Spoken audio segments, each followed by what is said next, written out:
Earlier in the year, I uploaded a video talking about plants I regret purchasing. And today I want to look back at that selection of plants and see if I still agree with Jan from the past or if I changed my mind.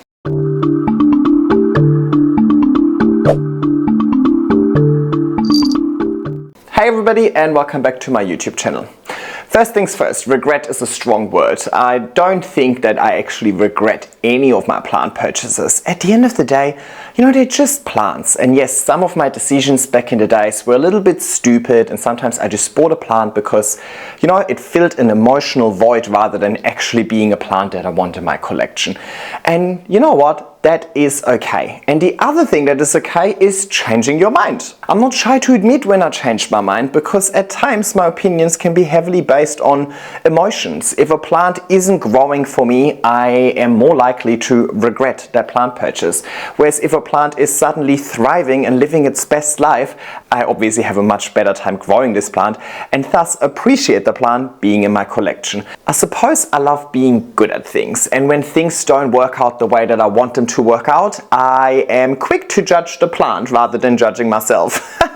So today I want to give these plants a second chance and assess if I still agree with my opinion from back then, or if the plant has redeemed itself over the last 4 months. The last 4 months were probably the best 4 months of the growing season, because it was just the end of summer. Summer is sometimes a little bit too harsh and actually too strong. Too much light, too much heat, sometimes not enough humidity for these plants to actually thrive. So I get the best growth at the tail end of summer and autumn. So let's see if these plants took advantage of these good conditions. So let's have a look at the first plant, Monstera siltepecana. And I've just recently done a whole video on this plant, and it's not like I don't like this plant. I actually think it is a really cute plant, and it has really small, compact growth. So it is great for a small space. It grows really easily as well. This is not actually my original mother plant. My original mother plant is in the garden, and she thrives out there year round, even during winter. This is a propagation of that plant that I gave to Tim's parents. So it is a really easy grower, it is quite rewarding, it is space efficient. So why would I regret this purchase? Well, this was actually one of my very first plants I ever purchased. Like, timelines are blurred now, but I think it was maybe like 6 years ago, or maybe 5 or 6 years ago. Doesn't really matter. And I bought this plant specifically to put it on a moss pole because I really wanted to experience plants growing up moss poles and then growing into really nice large statement pieces. Spoiler alert, this will never happen with the regular form of Monstera siltepecana. It will always stay quite smallish. Even in my garden, during summer, the best possible conditions ever, the largest it has ever grown is probably the size of my hand, with decent fenestrations, but it wasn't really the transformation to maturity that I was after. And that's when I discovered Monstera siltepecana El Salvador. So this is the El Salvador cultivar, don't quote me, of this plant. And there was actually a time in Australia where this was more readily available than the siltepecana. And here she is. Well, it's technically not the exact same plant. These are actually propagations that I took from that pole I showed you in that previous video. And that's actually also not even my main plant. That is Tim's parents' plant, but they're all propagations from my original plant that I'm still growing on a moss pole in my garden. Look, it's there. It's gonna have to survive winter outside because it's not precious enough to come inside, but again, I wouldn't say I regret that purchase, but if I wouldn't have this plant in my collection, I would not purchase it to bring it back into my collection. However, this little display over here is fast changing my opinion. I thought, given that the climbing scenario isn't really working out for me in the way that I wanted to work out, why not try it as a trailing display? And I think this is one of the nicest trailing displays. I prefer this over a pothos. I think it just looks a little bit different. I think maybe with pothos, nothing wrong with them. I do think they look stunning. But I feel like, after years and years and years of seeing so many pothos trailing in every single office building I've ever been to, I'm a bit overstimulated, or it's oversaturated when it comes to pothos. I don't see many people having Monstera siltepecana. Full stop. So also I don't see many people having them trail. And I love how the new leaves are a little bit lighter, so it's like a little ombre look over here. obviously having 20-30 cuttings in here really helps. And the fact that she also just lives in the greenhouse also year round and is very little work definitely helps. So I kind of agree with Jan from the past that I wouldn't buy it again as a climber, but I think as a trailing display, this is fast becoming one of my favorite trailing plants. So I disagree with my previous opinion. Let's put it that way. Next one. Alrighty, next up we've got Filidendrin Majestic, and it has a weird growth pattern at the moment, right? You guys know I love my velvet philodendron. Now this one is technically not velvet, it's definitely more on the glossy side of things, but it has verrucosum parentage. It's a cross of verrucosum and sodiroy. Now if you've watched part 1 of this Wouldn't Buy Again series, you know that one of the parents, the sodiroy, has also made it onto this list actually. And that is because of the growth pattern. These plants just grow with such long petioles. The petiole to leaf ratio is just not it. So it is really hard, and to be honest, I cut off all of the leaves that face this way because I just didn't have space. But imagine this leaf, there used to be a leaf over here, imagine this leaf would point in this direction. This plant could have a span of like, what is that, 1.5 meters across 2 leaves, and they're not even that nice.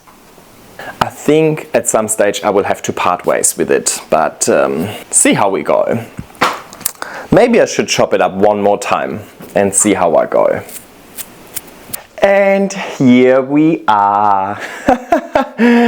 Oh well, I was so sick of this plant and its ginormous spread that I chopped off all the leaves, I chopped between every single node, and I cling wrapped it just so it keeps moist for a little bit longer now.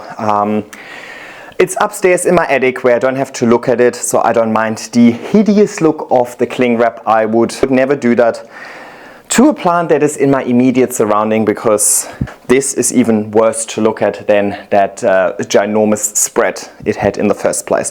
I'm really doing it so that hopefully there's a bit more root growth encouraged, and so that the pole just stays moist for longer, because, well, I don't want to go up to my attic all too often and water too often, plus their propagation, so I'm even more worried about the pole drying out, because each node now only relies on the root system within the pole and they're no longer connected, right? So basically I am starting this plant all over again, and I'm trying to achieve a juvenile look.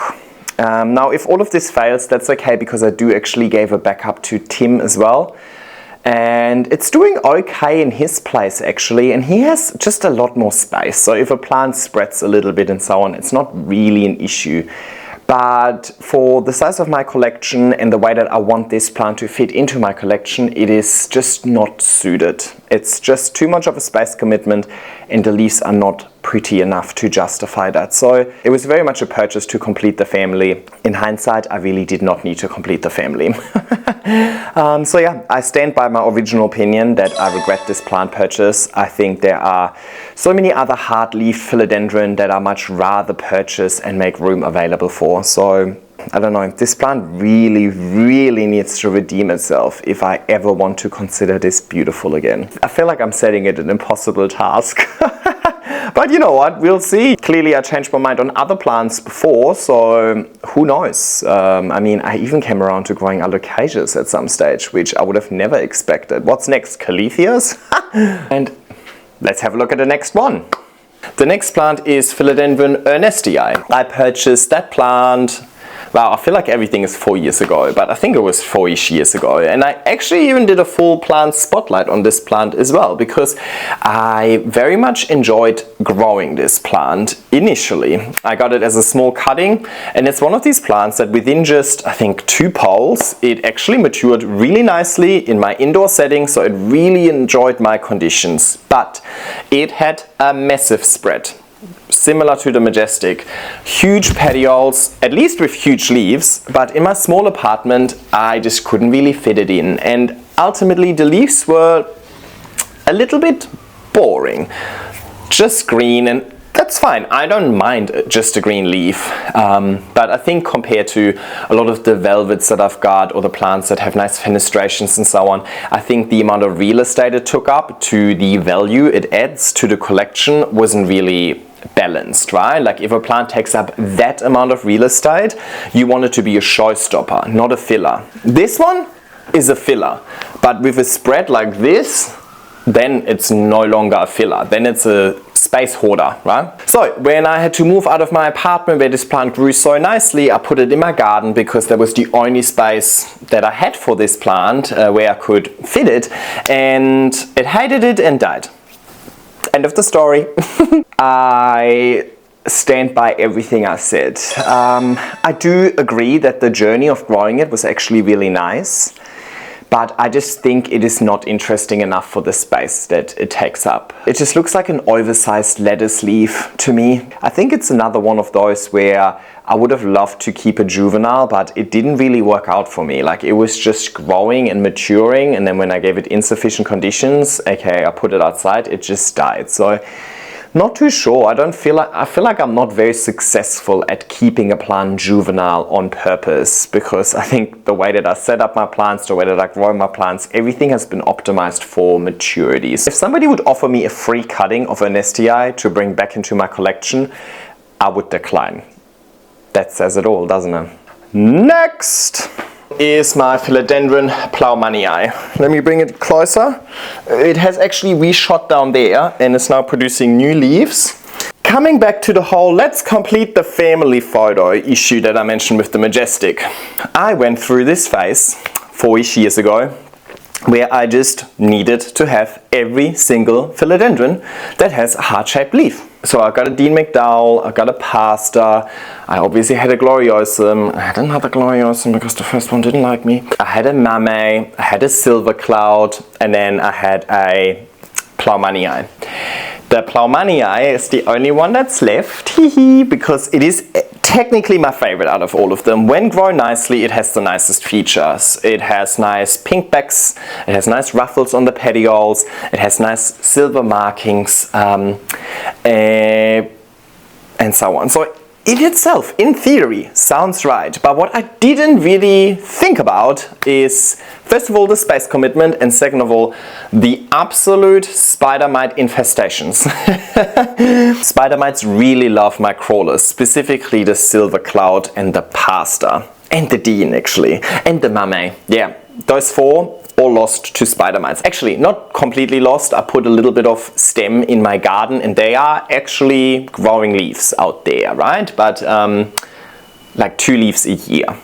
I will definitely take a little propagation and maybe start over one more time.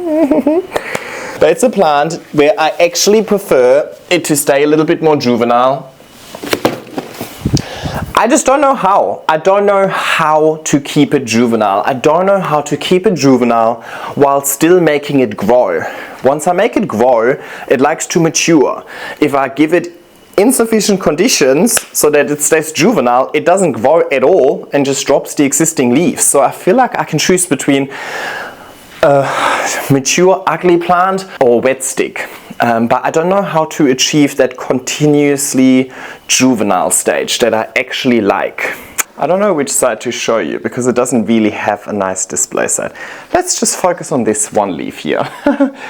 So quite clearly I am attempting something yet again. So I have created a little smaller display. There's 3 plants in here, 1 growth point here, a little plant here. I actually think the little plant is super cute. And a growth point over here as well. So we've got 3 plants in here, and I am giving it very little light, just supported by a south-facing window, which is the worst exposure in the southern hemisphere. And that's on purpose. I do not want this plant to mature. I think these sized leaves with this sort of pattern, the silver is still really nice. That would be my preference. So I would love to just see a continuation of these sized leaves, but I mean the next one after that hasn't sized up all too much, which is also good, but I'm thinking these leaves over here with these petioles are already too long for my liking. I also really enjoy the tiny one down here. Now, I am just not going to upgrade this pot. It is probably already root bound. Yeah, there's a few roots sticking out here, fair enough. And that will be it. This plant just has to do with this little planter that it has. And if it's too root bound, then so be it. I have no desire in giving it a larger pot because again, that would just encourage maturity and I don't want this plant to mature. I'm just having too hard of a time to display this plant, fit it in my space and so on. So I have somewhat changed my mind because I feel like if I manage to keep it small, it is a good plant for a corner that I wouldn't put any other plant in because every other plant I actually enjoy more. I want to see the other plants thrive, so it's a good filler for a corner that I wouldn't necessarily put any other plant in, if you know what I mean. But it has also reminded me heavily, repeatedly, that it is an absolute spider mite magnet. It is actually right next to my third vercoisum. I have a little vercoisum display that I'm trying to grow as a trailing plant. And even the vercoisum is easier to deal with when it comes to spider mites than this one. Like I just look at this plant wrong and it just ends up having an absolute spider mite infestation, which then kind of, you can't see all too much damage. You can kind of see it on the side over here, these yellow edges. Yep. Is there spider mites on it now? Just a few. Whatever. Put it in the rain later, can't be asked. So from that perspective, I am not happy. The whole idea is kind of like that I just neglect it and I bonsai it in this pot and so on, but I can't neglect it because it is an absolute spider mite infestation. So at this stage, the best use for this plant is actually being a sacrificial plant so that the spider mites come and eat this plant instead of eating my vercoisum. So yeah, I don't know. I already have it, so I'm gonna try and make the best out of it, but I would certainly not purchase this plant again. So I agree with my original opinion, but again, I also think regret is maybe too harsh of a word, but yes, I wouldn't buy it again if we put it that way. I totally would not. And that is still the only crawling philodendron in my collection. I have one in the garden, Dean McDowell, and it actually does well, and that is proper thrive on neglect. I do nothing for this plant, right? Just gets watered by Mother Nature, gets light by Mother Nature. Mother Nature does the pest treatment for me, so maybe, hang on, I think I did put some parts of this in the garden, didn't I? Maybe I'll see some plowmani popping out of the garden in spring somewhere. That would actually be great. I would love that. Next one, let's have a look. Also no longer with me, rest in peace, Filidendrin Pariso verde. Now I have to be really fair, it was a tissue culture Pariso verde and I haven't heard the best about the tissue culture Pariso verde. It grew in my greenhouse, didn't like it. I grew it in my garden, didn't like it. Eventually had too much root rot and stem rot and it said goodbye. The reason why I never really intended of growing this plant indoors in the first place is that you grow this plant for its variegation. However, to really bring the variegation out, you need a lot of light and specifically it needs to be grown over 23 degrees Celsius. Don't quote me, but basically warm. If you grow it in lower temperatures and lower light, it will just be completely green. And that is just nothing really I can consistently provide the plant with inside. And it's still not in my collection and I still have no desire to add it to my collection. So yes, I agree. And I think this one is very different to all the other plants I discussed beforehand. With all the other plants I discussed, I suppose these are plants that were at some stage of their growth journey giving me somewhat nice growth. It might have just not necessarily been exactly what I was after, or it came at the expense of really long petioles, or it was really hard to continuously make the plant thrive, like the plowmani, right? Where it's just like, ooh, it looked really good at one moment, but then it kind of got too large, like the Majestic. It looked really good at a time and then got too large and so on. With the Pariso verde, I never even had one nice leaf, and because of the fundamental issue of not being able to provide it with warm enough enough conditions consistently, I know that I would never get consistent growth. So this one is one that I don't even really need to attempt, right? Or even if I would have it again, I know that there's no point in attempting it again, because I know it will never get to a nice result. It's also something that could have easily been prevented by just doing a little bit more research on my behalf, but oh well, I learned it the hard way. Alrighty, let's move on to the next one. And lastly, and I actually want to group these two together, is Filidendrin Shironi and Filidendrin Esmeraldens. Probably mispronouncing that one. Hear me out on this one, because I think when you initially see these plants, they look beautiful, right? Like, I definitely acknowledge that these plants look beautiful. I mean, look at this newest leaf over here, it's quite nice. And look at this ginormous newest leaf over here. Let's start with this one. I've had this one for also around about 3 years. So basically what happened 3 years ago is I used to grow all of the velvets, right? Like, that's the first thing I bought. I bought all of the velvet climbers, then I bought all of the velvet crawlers. They died. And then I needed to find a new obsession. So about 3 years ago in my plant journey, I had this idea, why don't I get climbers that aren't velvet? And that's when I bought the Tenue and the Chironi and the Esmeraldens and the Patriciae. Actually, let me get the Patriciae. Actually, correction, I didn't buy the Patriciae. I wanted to buy the Patriciae, but it wasn't really that readily available, and eventually I got it as a freebie. And you know what? It turns out that the Patriciae is the only one out of those 4 I mentioned that I actually like. So I think the first lesson, before I start talking about these a little bit more, I know it's ironic coming from me, who loves all the velvet philodendron, who actually look very, very similar, but you know, that's my taste. To me, they're all similar. They have similar features, right? They have long leaves. They have a little bit of this sort of ruffle, right? This one a little bit less. The Tenue has a little bit finer. This one kind of really nice, actually. I think this one has the nicest ruffles, and they're all kind of glossy, right? So they're also somewhat darkish green, right? So they have similar-ish features. So I don't think I need to have 4 of them. You know what I mean? So I should have just chosen 1 out of those 4 and then put all of my efforts into that plant, and also then I would be able to give that one plant a much nicer spot, because now that spot doesn't need to be divided by 4. I don't have prime spots for every single one of my plants, so I should have just stuck to this one. I take everything back. Everything. Okay, so this one is the Chironi, and I love it. I love it. It's the perfect example of what I was trying to explain in the intro. When this plant was having a hard time growing and it grew small leaves, I actually cut off all the small leaves. So I cut off the bottom part of the pulp with all the winter growth or the indoor growth. So this is only, so all the growth you see over here actually all happened over the growing season in my garden. I mean, after seeing it thrive and continuously mature and now looking so beautiful and lush, despite just being single planted with these amazing leaves.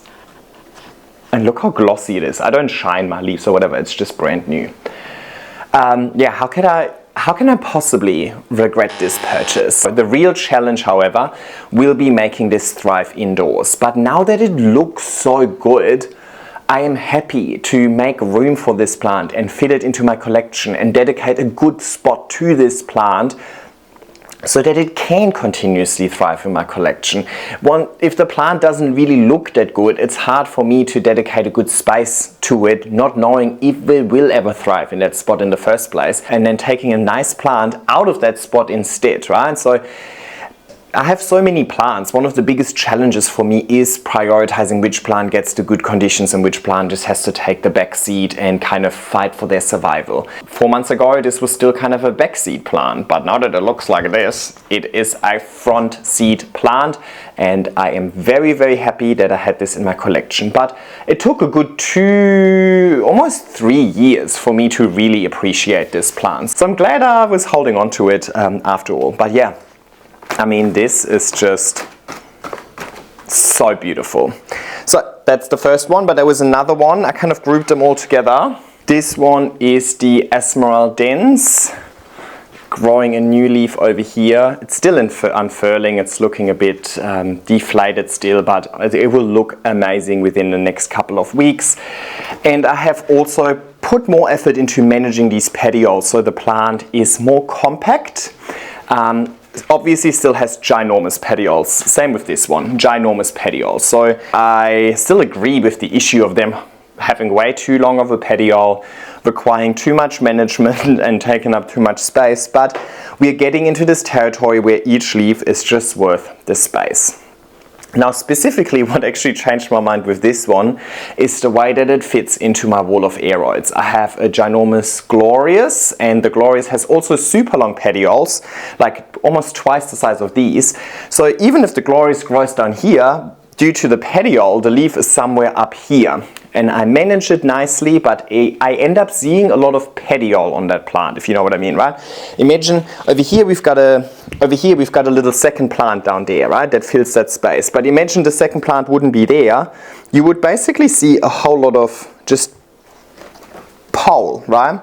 So the way that I set them up on my wall of aeroids is that I have the glorious in the back, and then I push this one at the front so that this fills so this one kind of hides the petioles of the glorious. So overall it fits really nicely into the display, and it has already quite large leaves despite being so low on its pole still, if you know what I mean, right? So it kind of just really works with the display that I'm currently creating. But I also know that once I chop my glorious and I bring all of this a little bit further down, and then the leaves will kind of cover this, I'm gonna struggle finding a space for this one again, and then I'll probably regret it again, right? So I think with this plant, while it looks nice, I think these leaves are much nicer. They have more interest to me personally. So I feel like it is a convenience thing. If this plant neatly fits into my collection without me having to make all too many sacrifices, or if, you know, then I'm happy with it. But as soon as it becomes a hassle fitting it into my collection, then I'm just like, why do I have this plant? Why do I need to keep growing it? And then I get pissed off at it. And that, I suppose, is why I change my mind so often as well, right? But at the end of the day, that's just reality. We are allowed to change our mind, aren't we? So overall, I would say I disagree with my previous opinion. But I probably still wouldn't repurchase it if I lost it. But while I have them, I will definitely make the best out of them. And I can see how these could actually end up on somebody's wish list very easily. Whereas if the Majestic is on your wish list, for example, I'm void for you. But there was one other thing in that video, one moment. This is my Patriciae, and the point I was really trying to make in that video is that I really didn't need all three of these, because in the grand scheme of things they are somewhat similar, and I do agree with that. If I could only purchase one out of those three, I would always go back to the Patriciae. I think it's just the nicest one out of these, and it is something that I don't already have in my collection. This one is basically like the Milano minus the velvet. This one is basically like the Glorious without the velvet. But this one, that's completely different to anything else that I've got in my collection. And look at this new cutter fill, look at this new leaf coming out over here. So taking the Patriciae into consideration, I actually agree with my previous opinion that no, I didn't need all three of them. But then we don't need any plants, if you know what I mean. All houseplants are luxury item. Nobody needs houseplants. And at the end of the day, if you live a life just based on what you need, it would be pretty boring, right? I think a lot of the joy in life comes from the things that you want and that you enjoy, not just from the things that you need. So at the end of the day, go ahead and buy whatever plant you want. As long as it makes you happy, you're succeeding in this hobby. But a word of caution, maybe just think a little bit about your intentions behind the purchase. Are you buying a plant just for the sake of buying a plant, or are you buying a plant because you actually really want that plant? Do you have enough room for this plant in case it actually matures? Do you maybe have something similar in the collection already? Is the purchase really adding something new to the collection, or are you just after that instant gratification at the moment of buying it? Do you have the conditions that this plant really needs to survive and hopefully also thrive? And if you waited another 6 months, would you still want to buy the plant in 6 months' time? And would the plant maybe be half price by then? All things that I am more mindful of when I make plant purchases these days. I think this is a good moment to wrap up this video. I hope you enjoyed it. Thank you so much for watching. Like, subscribe, and leave a nice comment, and I'll see you in my next video. Bye.